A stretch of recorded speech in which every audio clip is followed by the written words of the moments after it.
Penn State football gets 3 commitments yesterday, and I'm not even sure that's the number one story from what happened on Sunday. Ryan Snyder was a whirlwind day of commitments, prospect watch, camp watch, all kinds of great stuff. How you doing this morning so far, Ryan? Doing well, man. Weekend one, I guess you would say, of a fun 4 weeks for Penn State football fans. Obviously, this is the busiest week or busiest month of the year when it comes to recruiting. So this is when we get our company gets their money's worth, right? You know, for our payroll at least. This is when we get to work. So it was good, man. I thought yesterday was a pretty good camp. We'll get into that a little bit. You know, obviously this weekend worked out great for Penn State. 3 new commitments. First defensive line commitment, which was really needed. Obviously another offensive lineman. We're going to get into all this, but I think if you're Penn State's coaching staff right now, you're really happy with how it played out. Yeah, that seemed like it was a very fruitful weekend. We might not even get into like reaction from some of the other players that didn't commit because there's so much stuff going on today. So make sure you subscribe to BlueWhiteIllustrated.com for all that information. Getting reaction from official visits from guys that very important players, but didn't, as we just said, didn't commit yesterday. We're going to be focusing on those guys today, but more information coming. BlueWhiteIllustrated.com.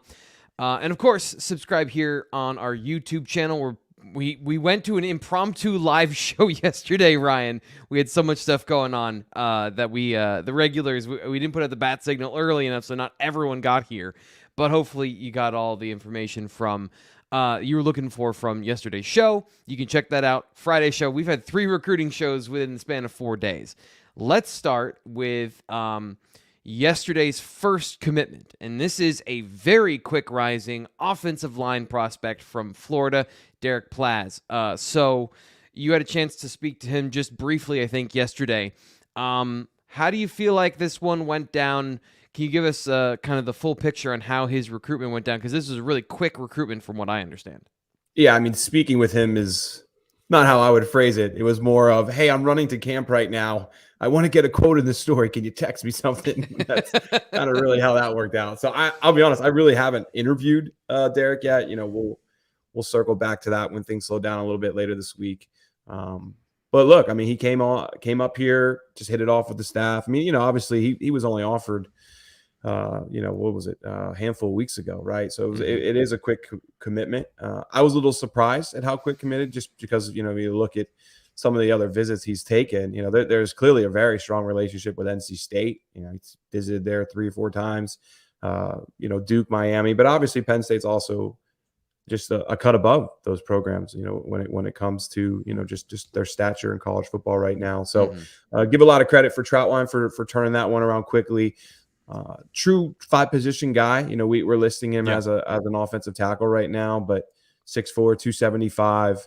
A lot of similarities, from what I understand, kind of to Donko, where he could, truly play all 5 positions. So he's a guy, and we're going to do the same thing with Dejuan Lane, right? Like Dejuan Lane doesn't talk at all either. So, he's a guy that hopefully down the road a little bit, for subscribers, we'll have a little more interviews with and things like that. But a quick turnaround. And I was really surprised with it, just because he, like I said, those relationships with other schools were much more formed or compact or whatever you want to call it.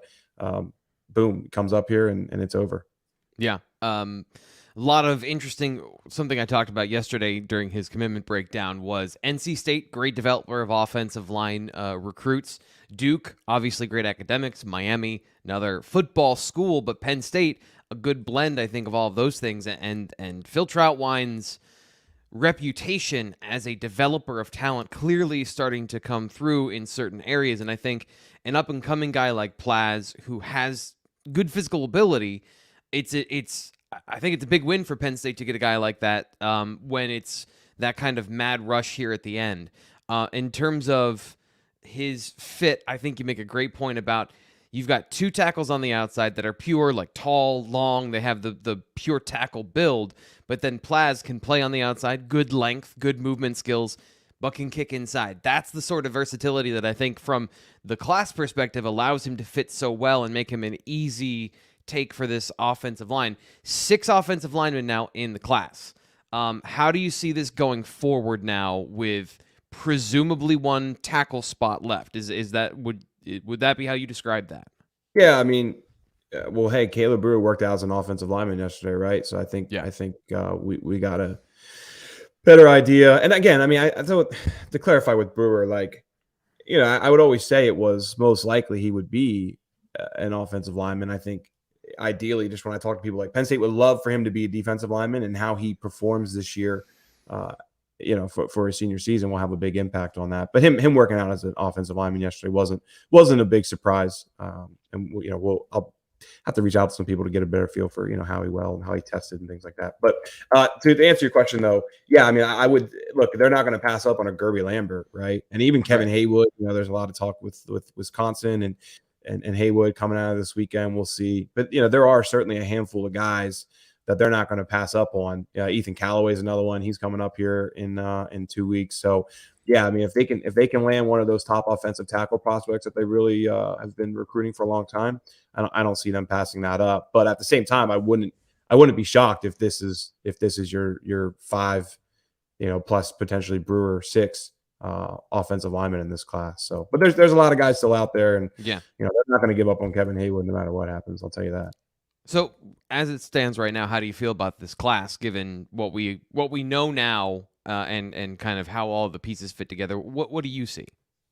I think Egan Boyer is one of the most underrated guys in this class from talking to people, and they absolutely love Egan Boyer, and he's a guy that I don't know. I don't believe we have too many testing numbers, but that he's a guy that I know Charles Power and I have talked about a good bit of someone he's going to be watching closely in the months ahead. Garrett Sexton, we've talked how many times we talked about Garrett Sexton. I mean, quite a bit. The potential is through the roof, right? But he's I think only played offensive line for a year now, right? So he's a guy that I don't know, high ceiling that without a doubt. Where's his floor? It's kind of hard to say still. Cooper Cousins is Cooper Cousins, right? You're probably the known commodity in this class, right? The guy that probably your safest bet in a lot of ways, right? As far as his floor, and I absolutely expect Cooper Cousins to be a multi-year player at Penn State. And then Donovan Harbor, as we've hit on multiple times, right? Sophomore Donovan Harbor, junior Donovan Harbor. There's a little bit of a different player there. I think Penn State wants him to come in, lose a little bit of weight, because man, we saw before he added that weight how well he moved. And not that he doesn't move well bigger, but Penn State would rather him just like I said, trim a couple pounds and move as well as he did when he was younger. So I think it's a good class. I mean, right? I mean, I don't know if we can compare it to last year's class. It was all 4-star players, right? I mean, Chimney Onu comes in late and really rises, but I'm really curious to see where Egan Boyer ends up, because I feel like Egan Boyer is the one guy in this class right now that is really kind of being slept on a bit. I think Sexton, Cooper, Donovan, they're all rated pretty properly. And then Caleb Brewer too. Like, let's see how he does this season, how he develops as a defensive lineman to an offensive lineman. And then I think you can give a better answer on what Brewer's potential is.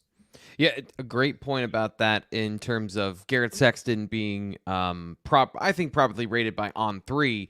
Overall, there's still a little bit of a dark horse. This is a group of players, though, that a little bit underrated, a little bit in terms of like under the radar. I think you make a great point. Speaking of under the radar, Dejuan Lane commits to Penn State. I doubt you have any more information than you did previously based on what you just said earlier, but Penn State gets a soft safety commit. I said this the other day without much drama, but is that the way you would describe this without knowing like the behind the scenes stuff? And I can't describe anything. I don't know anything about Dejuan Lane. Like, there's no, when you sent me the rundown earlier today, I was like, I don't know what we're going to say here. He doesn't, he just hasn't really done any interviews or anything like that. What we know is that he's been coveted by the staff for a long time. They love his length. We talked about him in the other pod the other day. Dex loves long safeties who can move, and Dejuan Lane fits that perfectly. So outside of that, it's kind of hard to say. He's definitely going to be one of those guys that I have to go down to Gilman at some point to sit down with, and maybe we can do that a little later this summer and get a better feel for things. But it's I know he went to Notre Dame in April, Penn State last November, did a road trip of Southern schools last summer. And man, outside of that, I don't know if anybody can really pinpoint, that they know the ins and outs of this recruitment. It's just been one of those guys who just Yeah, and hey, I totally respect it, right? Like I can only imagine what it's like getting calls from all those coaches and texts. I mean, Penn State literally texts their top guys like every single day. So then when you have someone like me bugging you for quotes and interviews, like I totally understand why some guys aren't into that. So hopefully, like I said, well, I mean, he's definitely going to be a guy we go and watch a game this season. Hopefully I can get down to Gilliam before that and sit down with him and learn those details. On Sunday in the afternoon, Penn State picked up one of the guys we've talked about the most at defensive tackle, I think. Xavier Gilliam commits to the Nittany Lions. Another interesting positional ranking here. On3 ranks him as an edge, 6'2", 260 pounds. 49th overall player in the edge class, 19th in Maryland, 755th player nationally in the industry ranking. And if you can see here on the YouTube channel, On3 a little bit lower than that on him in terms of his overall ranking in our internal rankings at 69 overall instead of 49 overall. But Penn State really likes Xavier Gilliam from what you and I have had this conversation about. So first defensive tackle on the board, despite being an edge. How do you see this fit? How do you see how he, came to Penn State? Well, that first off, I mean, his profile is going to get changed here. I was already talking to him about it this past week. We learned Gilliam committed Saturday night during dinner. So, Saturday night and the Sunday, I was working with our database team trying to get that changed. Just the way it works to change that stuff. You got to, with all the, the rankings, right? You got to move guys around. It's just not as simple as, changing his profile to, D-line instead of edge. So it's going to get changed here, I think, in the coming days. But, Gilliam has long been that guy that Penn State just turns on the film and they love it. And that's the one consistent thing that everybody's been telling me is, look at his size, 6'2", 260. I think people think, he's a little undersized.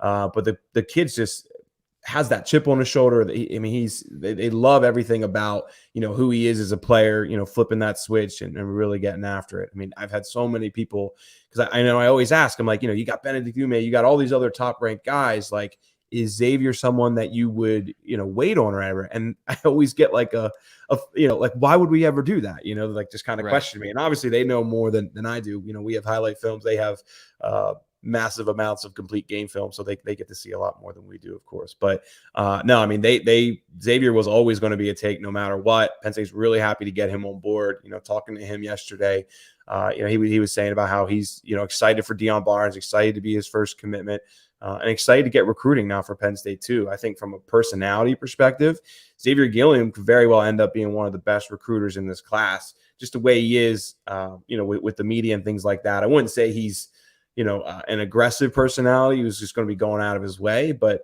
as he gets to know more of these defensive linemen, I expect Xavier Gilliam to be somebody popping up in, a future interview with whomever, as somebody he spoke with a lot.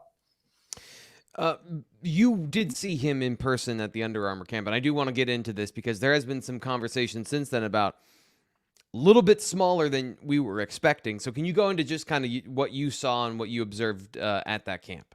Yeah, he's 6'2", 260. That's what we have him listed at. If you look at some other guys, who are usually 6'3", 6'4", 280, just from that perspective, just not quite as tall as some other guys. But, I don't think there's really much more than that. I don't think Penn State really cares about that. They see a player who's very well technical, or very good technically. Excuse me, I'm exhausted. And they see he fits the program really well and a lot of those other things. So I don't, we talked about a little bit. I thought he was a little taller than what he was, but I don't think Penn State really cares about that at all. Every time I brought it up, it's not really a discussion with them. So they're happy to have him. And, at Under Armour, he worked out as an edge. So we didn't really get to watch him as much as what he could bring as a defensive line or, interior defensive lineman. So I don't want to put a ton of stock in the Under Armour camp because, again, he was, trying to rush off the edge and do spin moves off the right end. And, that's just not what we're going to see down the road.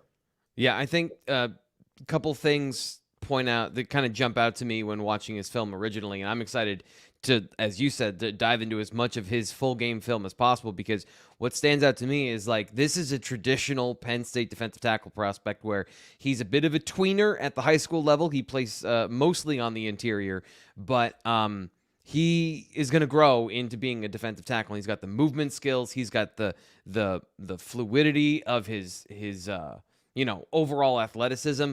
I really like this as that 3 technique. As you can see here, this is a bit of an older, he's 6'2", 260, as you mentioned, but critically 33-inch arms. So we talk about height, we talk about length all the time, and he has elite length for the interior.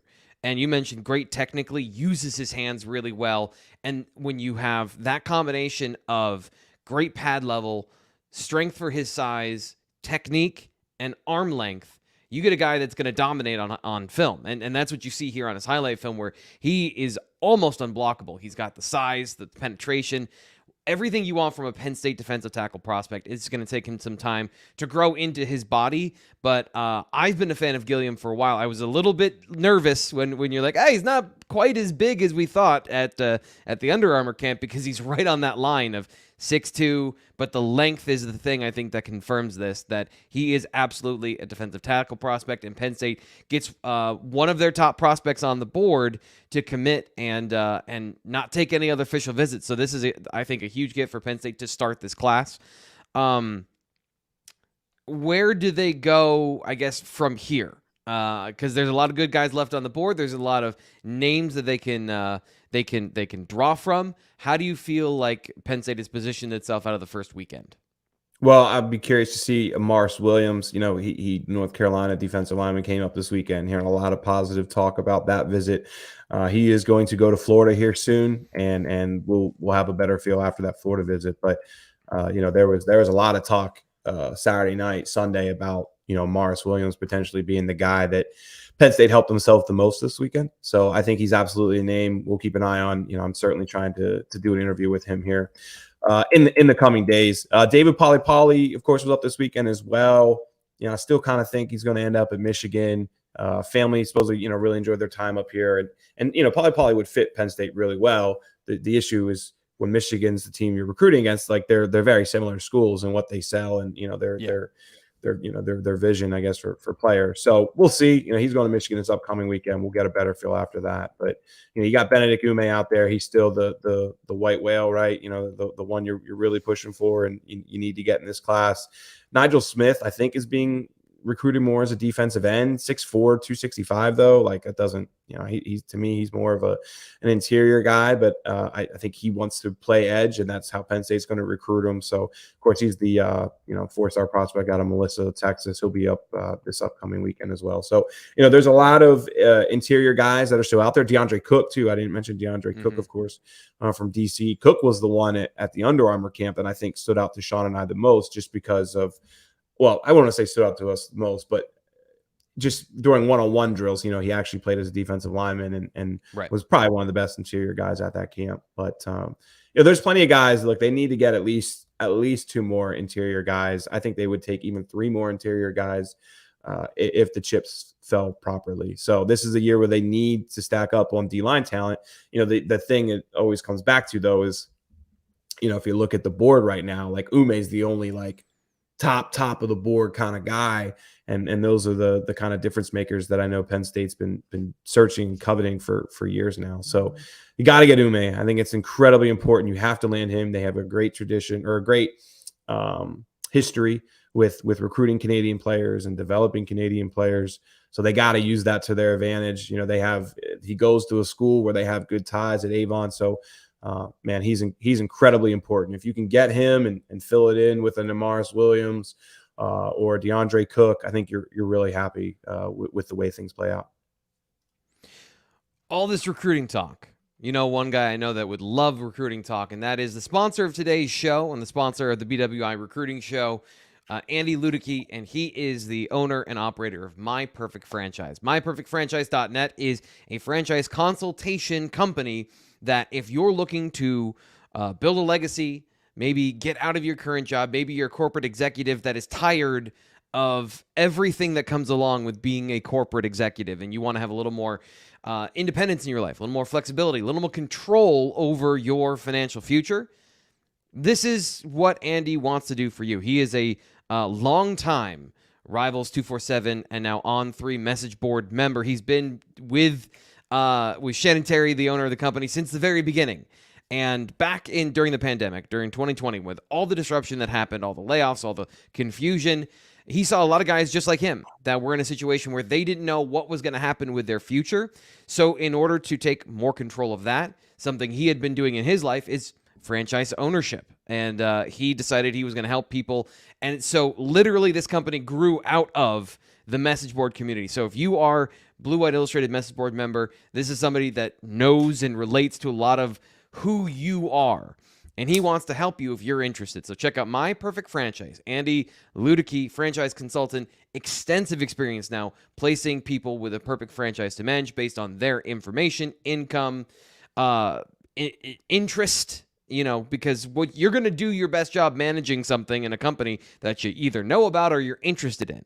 So he can help you with all those things. Call him at 404-973-9901 or Andy at myperfectfranchise.net. You can also talk to him on the BWI message board. So if you respond to the thread for this show and you tag him in the post, you can get in contact with him. You can message him there as well. He wants to talk to you, and we appreciate him sponsoring the live show. Okay, so that's half of what happened yesterday. The second half of what happened yesterday is Penn State's first camp of the summer.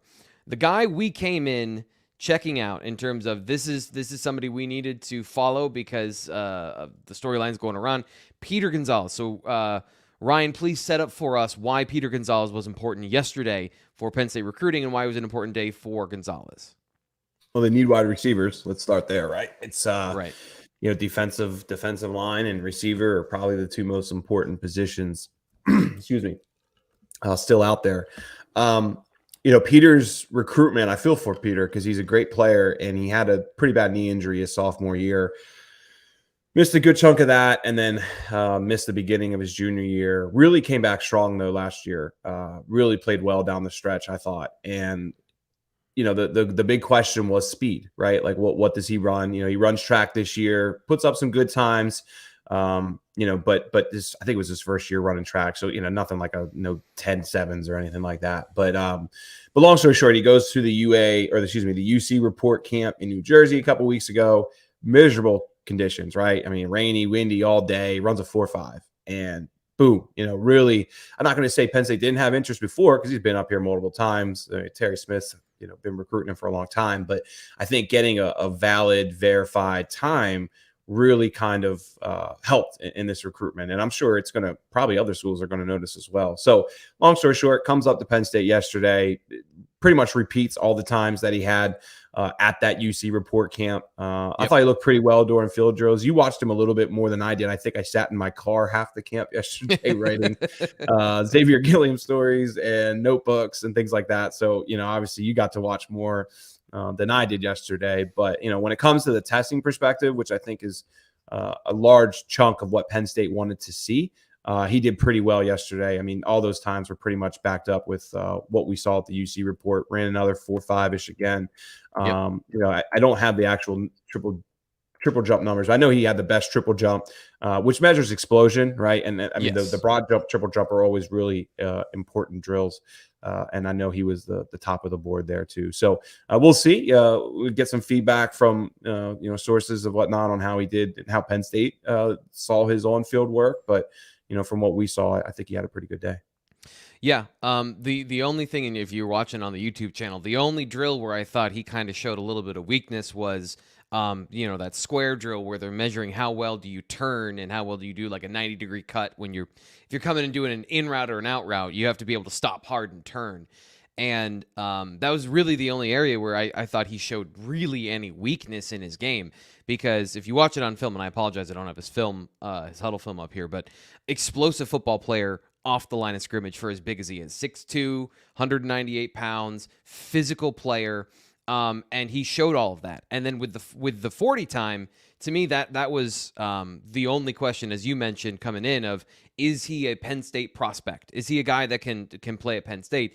And with the knee injury and coming back from that, I thought he did an excellent job.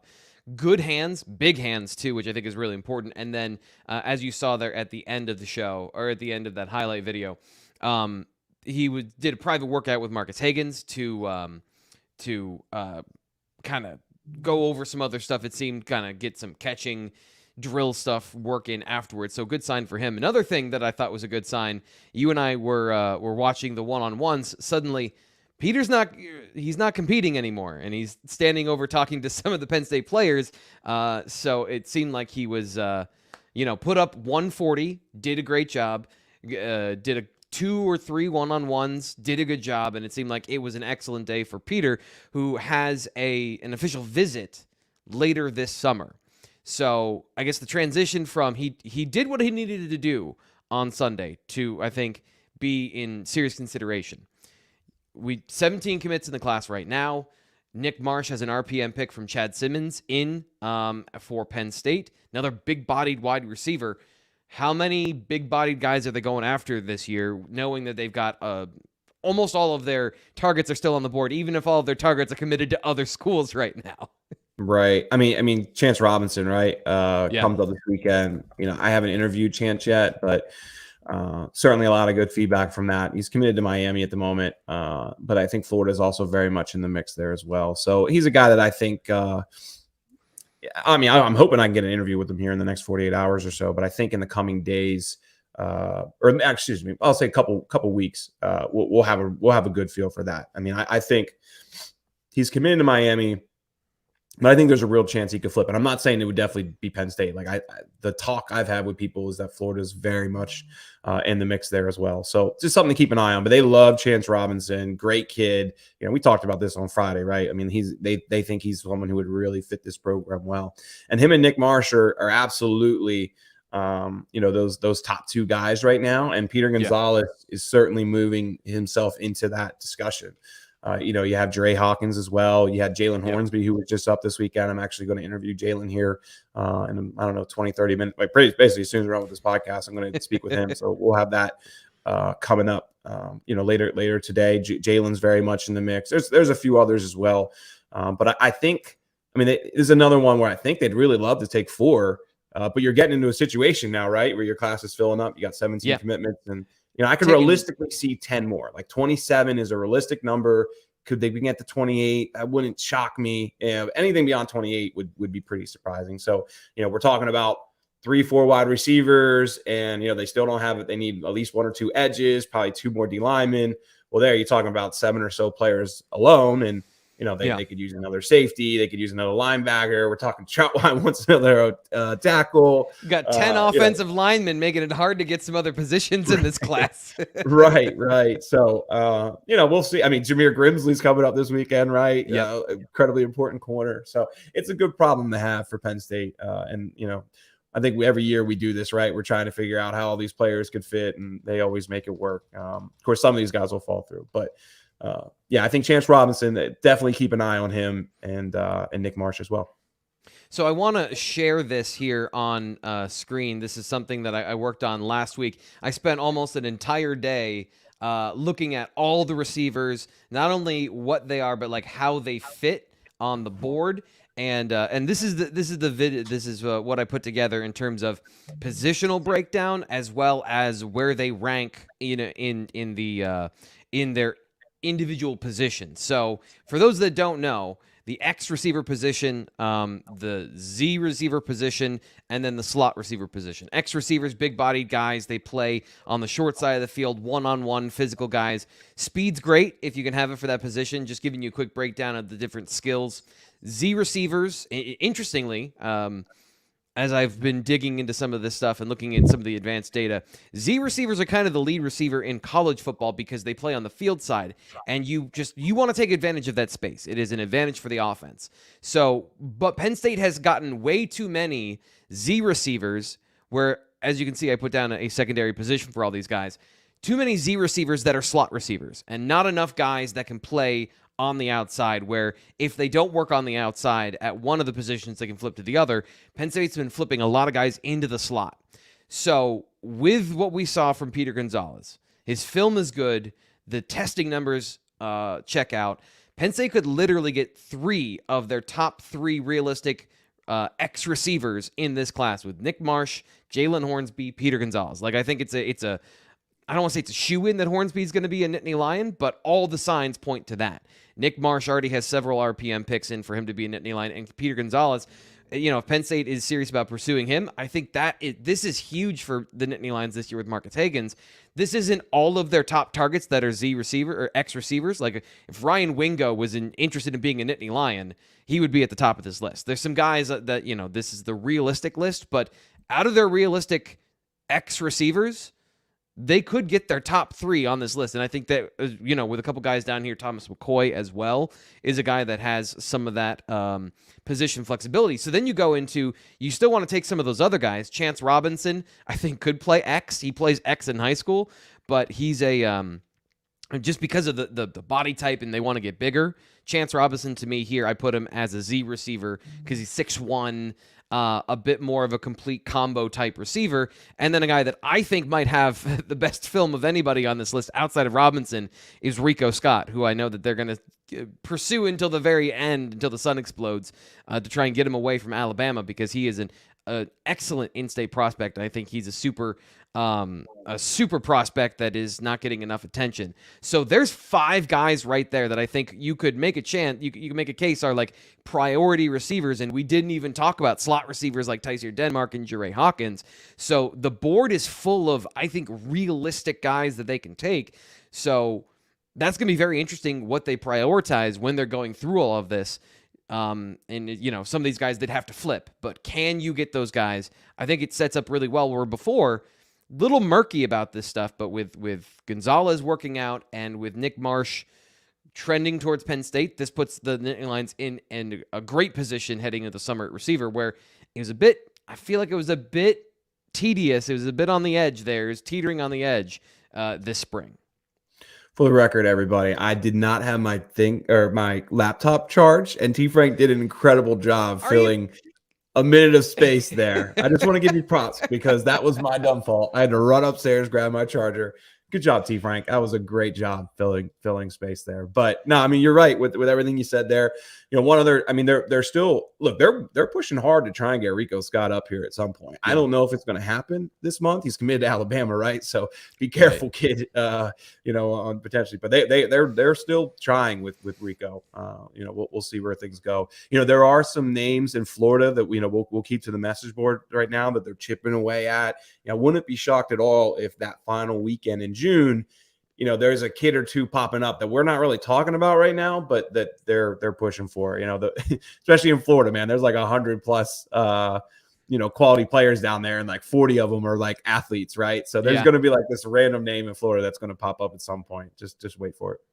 Somebody asked me the other day, is a 3-star in Florida better than a 3-star in Pennsylvania? And like, I was thinking about it. It's like, no, because like if you're a 3-star athlete that's a little bit raw, and there's a bunch of guys like Caleb Brewer is a great athlete. Like he's a really good athlete. I wonder if I have a picture of him here from yesterday, but he's 290 pounds of pure muscle. Like he is a really well-built kid, and he moves really well. He is really strong by all accounts. So that as far as a 3-star, in Florida, that's a competitive 3-star. I think he's better than some of the 3 and 4-star offensive line prospects that Penn State was in on from Florida. But the depth of guys in Florida, like 119 in Florida, is very different than 119 in Pennsylvania. So I guess if you said on average, is a 3-star prospect in Florida better than a Pennsylvania 3-star prospect, I think the depth of talent there in that low 4 to high 3-star range, that is where you can get some of those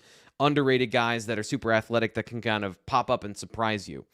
For sure. I mean, the one thing I'll add too is like, Florida has like spring practices and stuff like that, and that stuff matters. There's a reason all these colleges do spring practice. A lot of Southern schools have spring practices. That stuff adds up, when it just comes to more time to train and things like that. And the depth there alone, there aren't too many leagues in Florida where like you're not playing at least 1 or 2 division. If it is not Division I FBS, it's FCS level. On any given night. Where up here, I'll just take the local schools for example. I'm in Harrisburg, but there's a handful of Division I guys, but every team you're playing doesn't have one or two guys are going to go anywhere from a Delaware to a Penn State level. So I think that's kind of the difference there as well. But I mean, hey man, there's great athletes all over the country, right? You just got to find them. And, that's why we try and find these testing numbers all the time to figure out how good these athletes actually are. Yeah. C. Paul King in the chat, he says, great job, guys, donating to the channel. Always appreciate that. My guy, you make my day. Thank you so much. And thank you for the kind words. We have a question here from Xander. Coming off official visit weekend, he asked, do you think Penn State is leading with Chris Cole? What do you know about that situation, having not had a chance to talk to Chris? No, I did. You did? Oh, great. Yeah. So what do you got that you want to share here? Yeah, well, T. Frank, I can tell you've been out of it because I posted at like 7 this morning. So you're, I know you've been prepping for the show all day. You've been sending me, I don't know, you sent me a rundown like 2 hours ago. So we're trying to catch up after camp yesterday. So your excuse on that one, buddy. I posted a story on Chris this morning. We talked late last night. Look, I think this is a situation where if Georgia's going to take him, he's going to go to Georgia. And how can you fault a kid right now for, if Georgia wants you? I don't know how you can really poke holes in that, just because of obviously, one, what they're doing on the field and winning and all that stuff. But two, Georgia's one of those schools that are just developing guys. Like you cannot play at Georgia for 3 years and then play your final 2 and end up being a first-round draft pick. Like that's you can play part-time on that defense and get drafted in the first round. Half of their defense plays 400 snaps a year and goes in the first round. Right. So we're going to find out here in 2 weeks. He goes to Georgia in 2 weeks. He has a visit to Miami as well for the final week. He was supposed to go to Notre Dame this upcoming weekend. That's not happening now. Talking about Tennessee and Vautech. So those are the big takeaways. I mean, visit went well, hung out with Tony Rojas, enjoyed the guys, all the normal talk that you hear from players coming out of these visits. But I mean, I think the main thing is, Penn State has a real chance if Georgia fills up at linebacker. But at the end of the day, if he gets down there for that visit, he sits down with Kirby Smart on whatever whether that be June 18th, I believe it is. So 2 Sundays from now, and Kirby's, down to take him. It's hard for me to not seeing that happen. Yeah. And that's going to be that linebacker spot. If it's just one, given that we talked about maybe 6 receivers, 7 offensive linemen, 7 defensive linemen, like you got to cut places somewhere in that linebacker spot. Might be one of the areas where Penn State just takes one more. That's going to be something I'm very interested to watch for the rest of the summer, given the other linebacker prospects they have on the board. Let's shift our focus back to camp, though. Other guys that stood out to you and me, we'll go down some of the names that some odds and ends as well in terms of things we found out yesterday from practice. Let's start with Caleb Brewer, because as you mentioned, going through camp as an offensive lineman, not surprising, but it is notable that he was an offensive lineman yesterday. For sure. Yeah. I mean, I don't think did Caleb test yesterday? I mean, I haven't seen. I mean, we saw him run a 40 or 2, but I don't know that he tested T. Or I didn't hear any testing numbers at least. I don't know what feedback we have from that perspective. But the big takeaway is, he worked out as an offensive lineman, and for however many weeks now, we've been saying D line's a possibility, O line. I think when he committed, Sean and I basically were saying like 60% chance, 70% chance he's an O lineman, 30-40% chance he's a D lineman. It's kind of a situation where he's a good athlete. They're not going to pass up on the best athletes in Pennsylvania. But there were times last year where his defensive line film was as impressive or more than his O line film. And remember he basically was a tight end for them, but they run a wing T. So we got to see him really run a lot. And he's certainly like I said, a very good athlete. So I just think it's going to be a situation where they're going to see where he develops this year and kind of go from there. But working out as a no lineman wasn't a surprise, because I figured that's kind of where they would lean. But again, it's they like what he brings there athletically, and they need athletic guys on that defensive side as much or more than the offensive side right now when you look at who they brought in last year and so on. Yeah, I think it's just, if you watch the video again, I was marveling at these while missing offensive linemen, because Xaveir Williams was the same way of like, how is that dude so like big and moves so well? And Caleb Brewer he's a unit. This dude is 6'4", 290, 85 to 90 pounds, and he is trim. Like, he is a fit guy with defined muscular structure. This isn't a baby-faced guy he's just he is going to be an effective football player on one of the offensive or defensive lines. It's just, where is that skill set with some of his limitations from a frame perspective? Where's that going to fit best?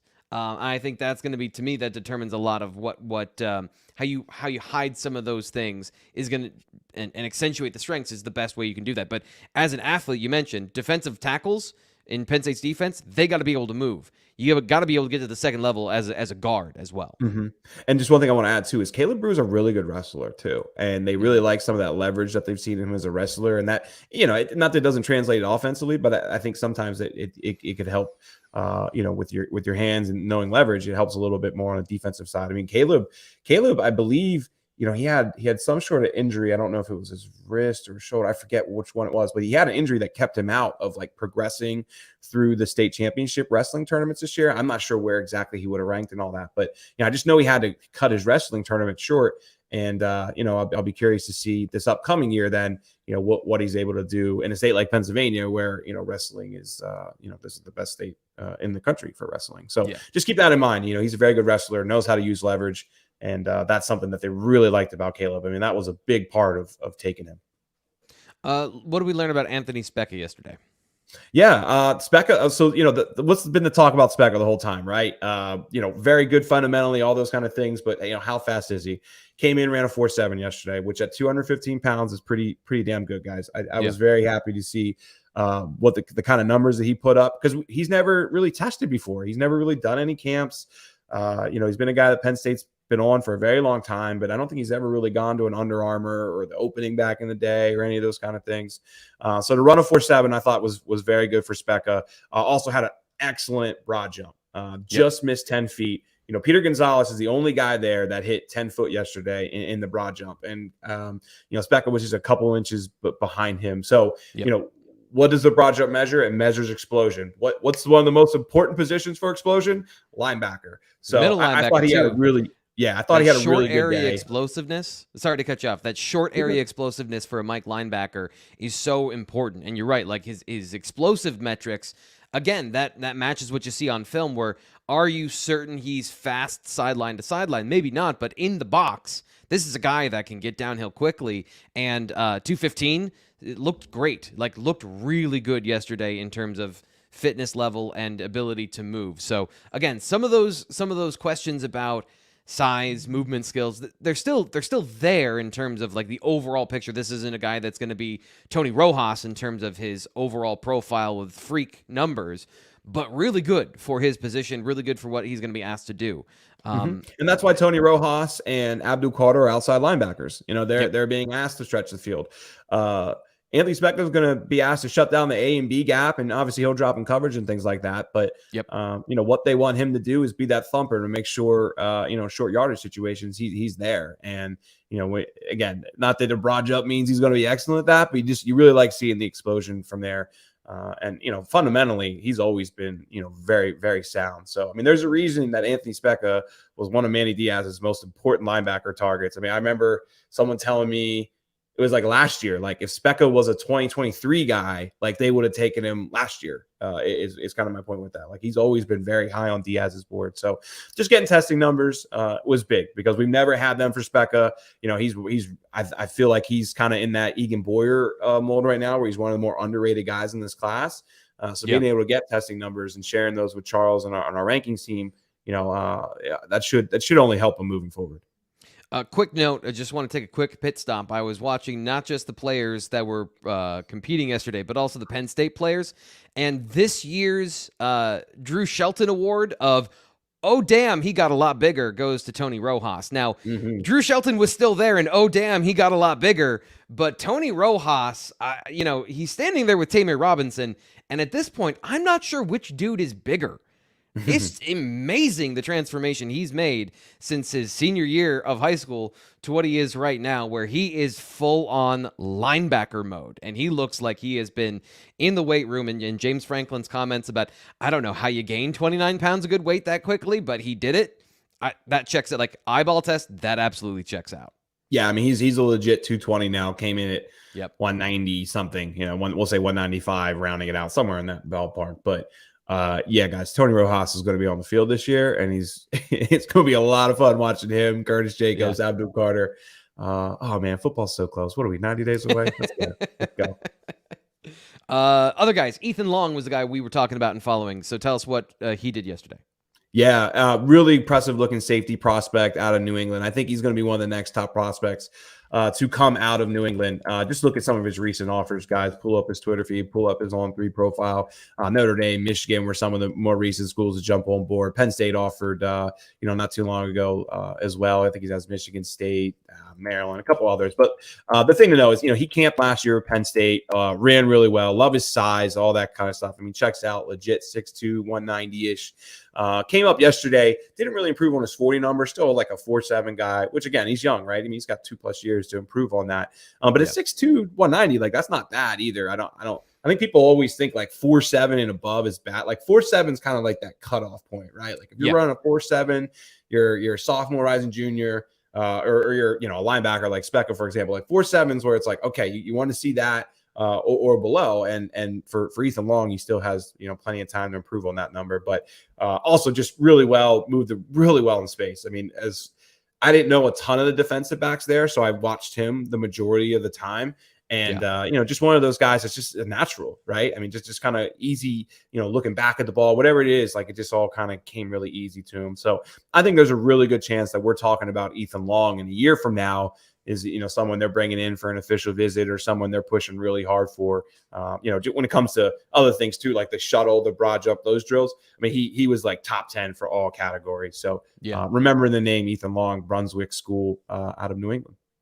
Another guy I'm going off script here, but I was looking at this morning, and this guy jumped out immediately to me in the lineup as well at safety, Roswell Thomas. Now, I'm a little murky on if he's a 26 or if he's a 25, and that will determine a little bit of like his long-term and interest, but good testing numbers, not great testing numbers, I would say, but good testing numbers, good size, and like I said, depending on what position, what year he is in terms of 25 or 26, this is a guy that looked the part yesterday. I didn't get to see him do a lot of the testing, but ran a decent 40, had the size, and kind of where you start with this, Ryan. Like, you got to first identify who looks like a football player out there, and then who looks like a Penn State football player out there, and then you can go from there of finding more information out. So he's one guy that stood out to me. Yeah, Roswell earned an offer from Penn State. I think it was in March. I think he came up for a visit in March, and then he returned for the blue-white game, I believe. He's a 2025 guy. Yeah, he's definitely a 2025 guy. And, at one point I thought he would maybe be a receiver. Looks like he's going to be more of a safety here moving forward. But, has a handful of quality offers. Tennessee, Georgia, Nebraska, a couple other schools, right? I mean, so he's certainly been on the radar. Sadly, I didn't know he was there until like towards the end yesterday. I feel bad on that one because I usually do a pretty good job looking at that list. But I woke up so early trying to write 3 commitment stories and stay on track of everything that I didn't do a great job going through the list yesterday. But yeah, I didn't get to watch a ton of Roswell, but he's been on the radar for a little while now. Certainly a guy I need to learn a little more about, but tested well, as you said. So round us out here. Who are the other guys that you're looking at, you noticed and you want to talk about here on the show? Well, Gronk was back. Ethan Gronkmeyer. We haven't mentioned him yet. No testing or anything, but we know what Ethan's done. He's been 2 camps at Penn State now, did Under Armour camp, did Elite 11. He's a solid 4A kind of guy. I mean, it doesn't matter for quarterbacks, right? He needs to be able to move, but it's how well he throws. And we saw a lot of the same things yesterday that we saw at the Elite 11. Really throws well on the move. I mean, it's kind of funny. Like those are supposed to be the hardest throws, and they kind of come off as the easiest throws to him at times, which is interesting. But it was good to see him yesterday throwing with. We didn't get to see him throw with Peter as much as we thought, just because Peter wasn't really doing those one-on-one drills as much as we were hoping for B-roll and film purposes. But Gronk looked fine. Trying to think of a few other guys we got to mention here. I'm looking down through my list. We did. Here's a guy. Go ahead. Go ahead, T-Bone. I was gonna suggest Darian Williams. Yes. Yeah, I'll hit on Darian first. 2026. Is he a corner? Is he a wide receiver? I know when we were watching, we both thought wide receiver was kind of where he looked a little more natural. He's a young kid though, down from Florida. So whenever you're coming up here, as what he's going to be a sophomore this year, coming up to camp, right? Like there's there's a reason he's up here, right? And he's Yeah. certainly a guy that I think Penn State's going to pursue down the road. Another guy who ran really well, sub 4.4, sub 4.5, 4.4 range. Like he's going to move really well. He's going to be I don't know if he's going to be a top prospect or anything like that, but there's a reason Penn State has him coming up here. So keep an eye on him. But T-Frank, here's a kid we haven't discussed yet that I was just kind of discussing with some people before we did this. His name is Saxton Suhanik, I believe it is, from Central York. So, yes. So he's a local guy that I didn't know a ton about. Excuse me, 2025. Camped really well yesterday. Just going through, just talking to people and how he tested. I wish I would have seen him more, as far as field drills, because that's something I got to get a better feel for how he performed. But, just from a testing perspective, really stacked up, as you would expect, right? 4.5s and, doing shuttles in the 4.4 range, just kind of those things that you expect to see from young defensive backs. And he stacked up really well. And by the way, size 6'2", 180. Like, there you go. Yep. You got the long reach. You got everything you want there. And by the way, he's from Central York. So let's keep an eye on Saxon here. I made sure to give him a follow today because I think he's going to be a player we're talking about here in the months ahead. So just how it worked out, we're not allowed to go wherever we want. You have to stay within certain areas. And I was around the DBs when they were running 40s. And he was a guy that immediately, like when I was watching them warm up and running a 40, he was a guy that I starred. But the defensive backs then when they go into the field drills were on the other side of the field. So I couldn't follow that group throughout the day. Plus, we're looking at the guys for the 2024 class, but he was absolutely one that I had an eye on as well. That he's going to be, quality prospect for Penn State. Yeah, no offers yet, which actually kind of surprised me a little bit when I was going through it. But, he has done some visits to other schools and stuff. And, I just think as he gets out and does more camps this year, I don't think he's did any Under Armour or any of those kind of camps, which, you got to get invited to those. So that's probably part of the reason why. But I just think as more word gets out on him, because he's not going to just camp at Penn State. I'm sure he's going to go to, I would assume he's going to go to Rutgers, Maryland, some other schools throughout the region as that word begins to travel. And then, obviously they'll watch his first, 3, 4, 5 games of the season. Just don't be surprised at all if he's picking up some offers here in the fall because testing wise and stuff really looked pretty good. So last call for guys that you want to mention because we got one final segment to get to, and that is the result of all of this. Did Penn State offer anybody yesterday? So anybody else you want to shout out before we get to that? Not too much. I mean, Alexander Haskell's going to be a good prospect. Defensive end came up from St. Joseph Prep. Keep an eye on him. He's a 2026 guy, but a good size, moved pretty well. I think he'll be someone we're talking Great about. Through the D-line drills. Really good through the D-line drills. Looked like he's well coached and has a lot of positional skill. Yeah, I need to learn more on Dominic Toy. He's kind of the only 2024 guy we didn't hit on. Just I've heard mixed things on how he tested and things like that. But he's a guy that I think I need to speak with people that worked with him all. Not Dion Barnes. I came off as if I'm going to hit up Dion Barnes. That's not how it works, guys. But people that actually had a better feel for how he was on field drills and stuff like that yesterday. Yeah. So we'll see how that shapes up. I can actually help there because I was 10 feet from him during the field drills. Very raw. Just like you see on film, very raw. Look, one of the things I was really impressed with, by the way, as a bit of a side note, is Dion Barnes is an excellent communicator. So not just with Toy, but when guys were going through a drill, he immediately noticed what they did wrong, how to correct it, and gave specific instructions. And I know you would say well, duh, he's a college football coach, but not every college football coach is like that. Not every college football coach is a great communicator and is so instantly perceptive about what a guy is doing and not doing. And Toy, I personally think he's a little bit tight, and seeing him up and close in person, that was a lot of the issues he was working through. But also, all the technique he was doing, it looked like it was the first time. So it was also hard to get a read on him in that environment. So I think he's very much a guy that they're going to have to continue to watch and continue to, I don't want to say work with, but see how he develops. There's still some development there, I'd say, to go before really anything else can happen. Testing numbers were okay. That was the other thing is he's a project player, so he's got all of the size and length and all those things. Testing was okay, but also I watched his 40. His technique was bad, so he's going to run slower than he actually is because his technique was bad. So it is just project from start to finish, really, with Toy. Okay. All right. About the future of Penn State, there's a lot of excitement. This is a really, really important day to a bunch of young men and their families.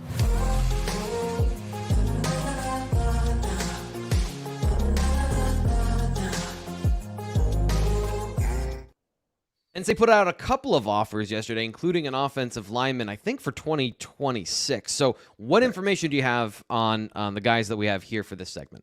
His first offer, Marlon Bright. I don't know much because this was his first real offer. I mean, Bucknell offered him, right? And then you go, how crazy it's got to be to get a Bucknell offer on May 2nd and then a Penn State offer a month later, right? I mean, that's yeah. I mean, I actually know some people at Bucknell, like, just obviously those programs aren't really on the same level right now. But 6'5", 240, I think that's the main thing you got to know out of DePaul Catholic, young up and coming offensive line prospect. Just, size stacks up, tested okay, but he's obviously pretty young. And to me, this is hey, look, you look like you have the potential. We're going to offer you now. We got to see how you grow. We got to see how you do academically. We got to see all these things before this is a committable offer, as we like to call it sometimes. But, this is how Penn State does it now, man. They hand out a ton of offers with, I don't want to say conditions, right? It's just we want to see how you progress and things will go from there. But, I mean, I just think they were really impressed with his size and, coachability, things like that. And then I think there was another one yesterday. Do you have anything on Amari Irvin? Another young kid, right? I don't have him in front of me at the moment, so I apologize. I don't know a ton. I'm trying to remember. Where is he from? Is he a Florida kid? I think he was a Florida kid, I want to say.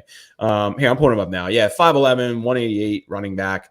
2027, I guess, which I don't know. Is that there was a couple of running backs in school at that point? They were way far away. Sorry to talk over you. They were so far away from me for most of the day that I didn't get a good look on any of the running backs this year. But no, he was. Yeah. I don't think he was at camp yesterday, T. Frank. I think that was just I'm sorry. Okay.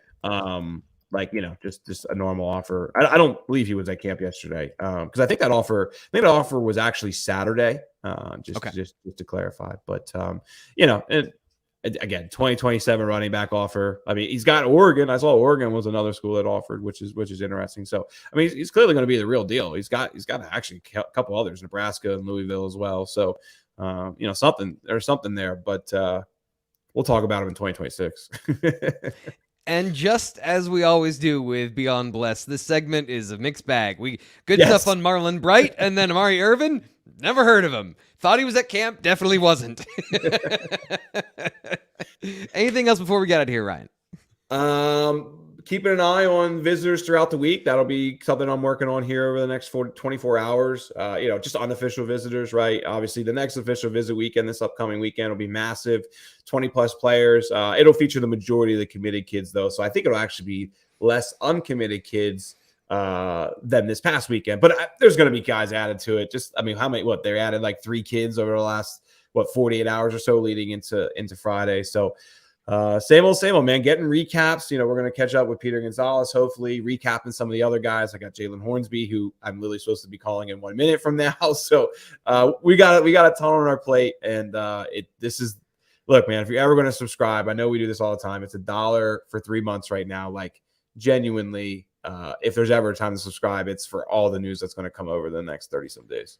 Yeah, and you've been pumping that one. I think $50 for the entire year might even be a better That's great deal too, yeah. Because you get a full year of access for an extreme discount. So whichever way you want to go, we got your information. And I don't normally do this until I got it in the bag, but I've been working on this one for about 2.5 weeks now. I'm pretty confident it's going to happen.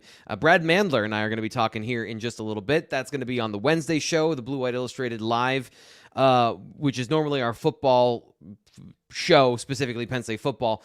So we're going to be talking about Ethan Grunkmeyer, Drew Aller, quarterbacks. I love talking to Brad Mandler. He is such a great resource in terms of what's actually going on at the quarterback position. So you're going to learn a whole lot when we talk to him. That's coming up later this week. So stay tuned for that. I'm Thomas Frank Carr. That is Ryan Snyder. We got to get going because there's so much more stuff we're bringing to you here from Blue White Illustrated. So subscribe wherever, all the things. We'll talk to you in just a little bit.